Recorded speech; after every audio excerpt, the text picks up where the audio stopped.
Hi students, according to our syllabus, second term assignment is a nature study.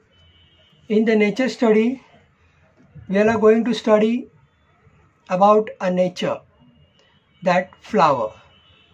The flower we are going to take rose flower.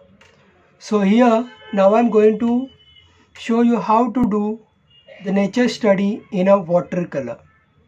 So students, let's see how to draw and paint in a watercolor. Let's see.